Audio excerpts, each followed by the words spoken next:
What's up is down, what's left is right. Chasing stars and holding you. I can't see the end, but we'll see it through.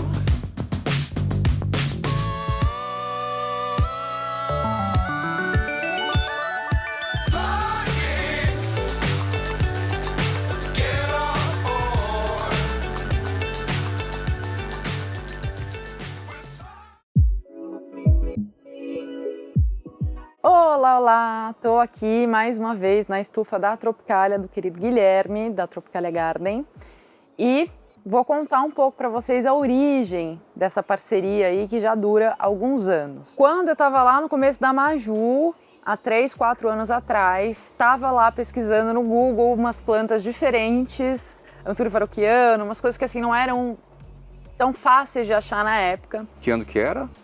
2020? 2020, 2021. E aí me deparei com o site da Tropicália Garden e vi lá muita coisa legal. Só que como eu não estava muito ainda familiarizada com o rolê das plantas, eu fui perguntar para o querido Flávio quem era essa pessoa. Se era uma loja segura, se eu podia fazer uma compra segura, como é que eu acessava esse cidadão. E daí o Flávio falou para mim, não, ele é super gente boa, ele é tranquilo, vou te levar lá, vamos conhecer esse cara. Entrei em contato com o Guilherme pelo WhatsApp, marcamos uma vinda num outro espaço que ele tinha, que não é esse que estamos agora, e nos encontramos, nos conhecemos, né? Desde o princípio a vibe foi muito boa, o Gui foi muito gente boa, ele foi muito receptivo, foi muito aberto a fazer uma parceria comigo, o santo bateu lá desde o início e seguimos aí estreitando as relações, né? No começo eu comprava plantas com o Guilherme, uma relação de cliente-fornecedor comum, né? Passei aí por alguns perrengues da vida e o Guilherme estava sempre muito disposto a me ajudar, a me acolher durante esses períodos. Me ajudou muito, né? Sempre teve muito presente. Então tenho um carinho imenso pelo Guilherme, uma gratidão também. E caminhando em paralelo a essa gratidão, a esse respeito, a essa consideração que o Guilherme sempre teve por mim, foram evoluindo as relações comerciais, né? A Maju começou a crescer mais, logo o Guilherme me fornecia mais. E aí fomos aí seguindo nessa relação que até hoje é muito frutífera, né? Lá no comecinho de 2020, a gente trabalhava algumas plantas que hoje em dia já estão mais difundidas no mercado, né? Pegava muito Philodendron Melanocris com o Guilherme, Mamei, Plowmany. Eram plantas que ainda não tinha tanto acesso, inclusive estou do lado de uma aqui, não tinha tanto acesso na época. O Guilherme tinha matrizes, então ele conseguia me fornecer isso em bastante quantidade. Inclusive, ele tinha uns melanos muito grandes na estufa, que eram coisas que eu ficava assim, nunca tinha visto, né? Então eu ficava muito obcecada por aqueles melanos grandes. Era bastante novidade, né? Era bastante novidade. Daquele tamanho, eu lembro que eu perturbava muito o Guilherme. Toda vez que eu ia lá, e quando você vai fazer um corte dessa pical aqui pra mim? Na verdade, não sabia falar pical na época, era muito no começo mesmo. E o melano foi muito icônico pra mim, porque é uma planta que eu acho maravilhosa. Hoje, finalmente, tô lá tutorando meu melano, depois mostro pra vocês que tá ficando grande, mas era realmente obcecada, porque as folhas eram muito grandes, eu nunca tinha visto aquilo, pra mim era muito novo, né?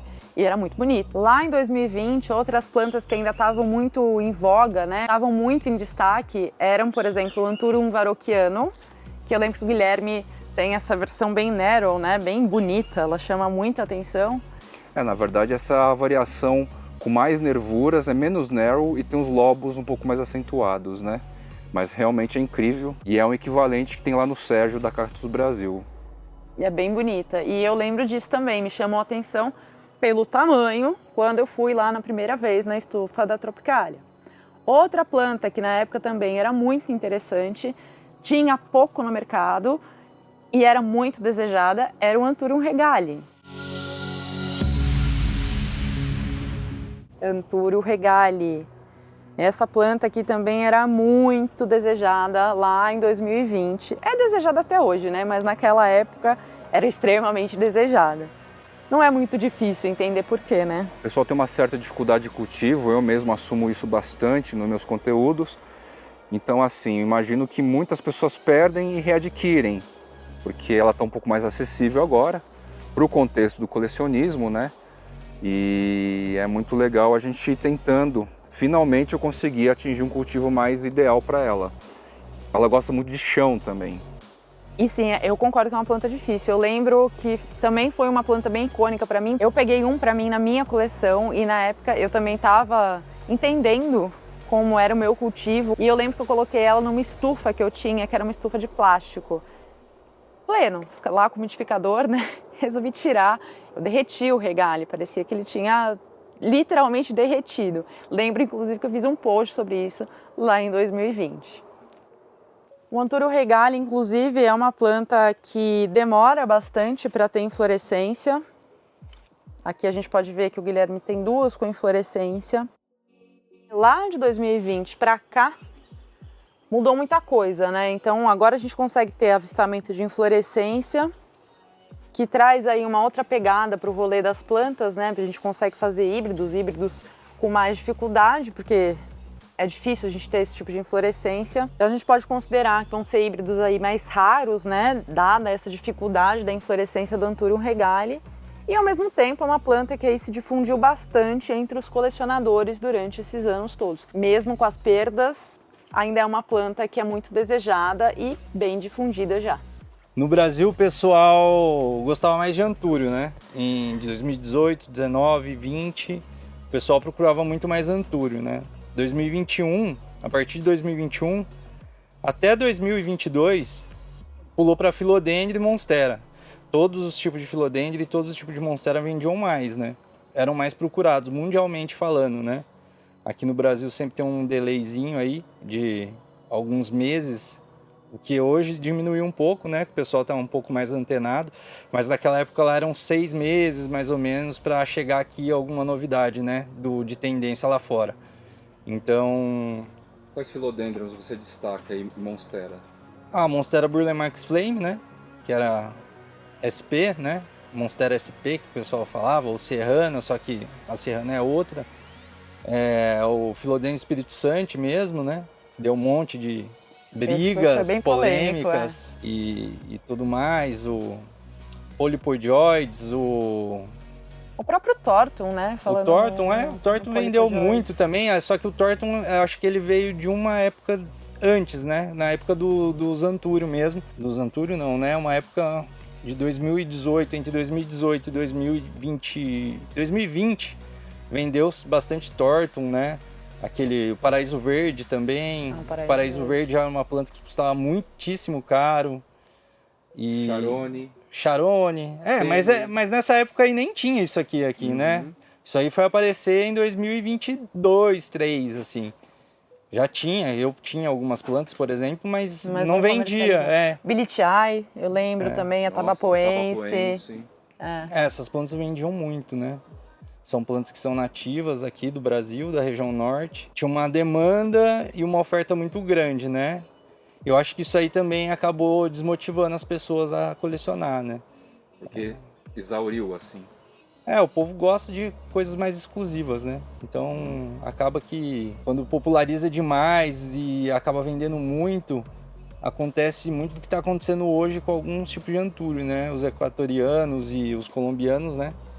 Você encontra aí a preço de outlets.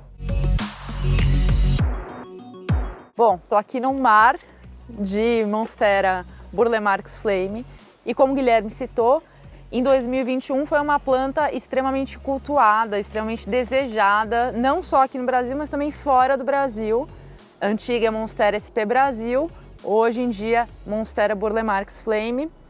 Linda, com umas fenestras incríveis, uma textura bem coriácea, bem rígida, uma planta incrível. Não é muito difícil a gente entender porquê desse desejo todo. E era uma planta que era difícil da gente encontrar, não tinha tanta disponibilidade quanto a gente tem hoje, né? Então era uma planta extremamente valorizada entre muitos colecionadores. Aqui na tela e na descrição do vídeo tem um link onde o Guilherme fala um pouco sobre as diferenças entre a Monstera Deliciosa, a Monstera Serrana e a Monstera Burle-Marx Flame. Então vale a pena dar uma conferida aí para entender um pouco mais do contexto dessa planta naquela época. Chegamos em 2022. Apesar dos filodendros serem plantas que estavam com muita procura, muito em alta aí nas vistas e nos desejos dos colecionadores, O Anthurium luxurians é uma planta que sempre teve muito presente nas coleções, mesmo dos colecionadores mais da velha guarda, que já estão aí nesse rolê faz anos. Só que essa planta ainda tinha um volume muito restrito aqui no Brasil, né? Então o Guilherme, aqui da Tropicália, trouxe uma quantidade um pouquinho maior para atender aí aos nossos sonhos e desejos em 2022. Então vale lembrar que, assim como o Anthurium varroquiano e o Anthurium luxurians, o Anthurium veite também é bem emblemático nas coleções. O formato muito característico dele, né? Como vocês podem ver aqui, é bem interessante, bem diferente. Foi também uma planta que chamou muita atenção dos colecionadores em 2022. Então foi uma planta aí que perpassou por décadas, né, entre os colecionadores. E apesar de estar hoje num contexto mais popular, ainda é uma planta que chama muita atenção, né? Ela é muito diferente, ela é muito bonita, muito emblemática. E um detalhe, para o colecionador que está mais atento a fatores de climatização da planta, de cultivo mais específico, o Anthurium veite é uma das plantas mais fáceis de cuidar dentro desse contexto.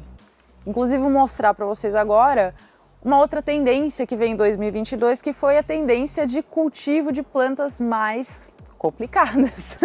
Tenho aqui em mãos o Anthurium cutucuense, que é uma das plantas que eu, pelo menos, considero de mais difícil cultivo, ela é bem exigente. E o que acontece? Em 2022, a gente passa a ter novas noções do que é o cultivo de plantas. Também tem muita informação que o Fly trouxe pra gente, né? Sobre como condicionar essas plantas de uma melhor forma para que elas se desenvolvessem bem.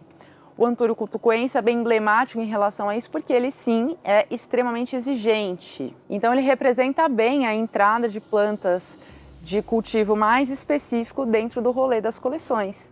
Uma pausa aqui na linha do tempo, quero aproveitar aqui que eu estou do lado de duas plantas super emblemáticas no rolê, e eu quero destacar um pouquinho o Philodendron Bernardo Pazzi, que justamente está do lado do Philodendron Espírito Santo. O Philodendron Bernardo Pazzi, ele tem aí características muito semelhantes ao Philodendron Espírito Santo, só que o valor dele era muito mais acessível. E então, no contexto do rolê que a gente estava vivendo, era uma planta muito interessante, muito emblemática da gente ter. O Philodendron Bernardo Pazzi tem um monte de características que se assemelham ao Philodendron Espírito Santo, e inclusive fazem parte da mesma seção Macrobellium. Então, desde 2019 até mais ou menos 2022, o Philodendron Bernardo Pazzi atraiu bastante os colecionadores como uma forma meio que compensatória, mesmo que temporariamente, do Philodendron Espírito Santo, porque a gente simplesmente não tinha tanto acesso a essa planta como a gente tem hoje. Não que não tivessem colecionadores que quisessem aí ter todas as variações de Philodendros da seção Macrobellium. Outra pausa aí na linha do tempo, que é para falar um pouquinho das plantas com variegação, plantas variegatas. Tem um grupo de colecionadores, eu sou uma pessoa que me incluo nesse grupo, que adora plantas variegatas. E essas plantas estão sempre, então, sendo procuradas e desejadas, né? Elas não têm uma linha do tempo onde elas são mais ou menos enaltecidas, elas estão sempre nos desejos dos colecionadores que gostam desse grupo de plantas variegatas. Alguns colecionadores têm predileção por específicas espécies com variegação, enquanto outros curtem aí variegação em praticamente todas as plantas. E é legal a gente lembrar aí que uma das plantas mais clássicas no colecionismo das plantas variegatas é a Monstera deliciosa albo variegata. Ela está presente em listas de desejos e coleções de muitas pessoas. Chegamos em 2023 e em 2023 a Tropicalia Garden trouxe aí uma série de novidades, uma série de plantas diferentes para o colecionador. Anthuriums panamenhos, Anthuriums bolivianos. O Fly também trouxe aí Anthuriums importados lá dos Estados Unidos, da Ásia. Então, no começo de 2023, o Guilherme deu aí essa renovada e a Maju começou a trabalhar, então, com esses Anthuriums panamenhos, com esses Anthuriums importados, mais em foco. Esse foco aí é baseado numa tendência que perpassa por décadas, né? Exemplo do Anthurium Delta Force, do Anthurium SKG Silver, SKG Grey. Então a gente tem aí um escopo de plantas que já estão há muito tempo sendo cultivadas em outros mercados. Os europeus, por exemplo, estão há muito tempo aí com essa quase que obsessão por Anthurium, né? E dá pra gente dizer que é uma tendência que está ali pé a pé com o orquidófilo, né?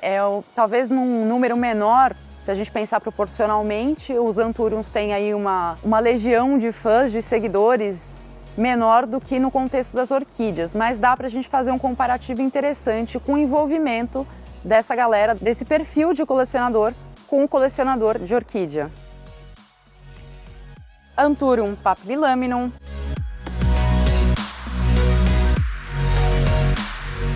Anthurium antolaci, Anthurium dressleri.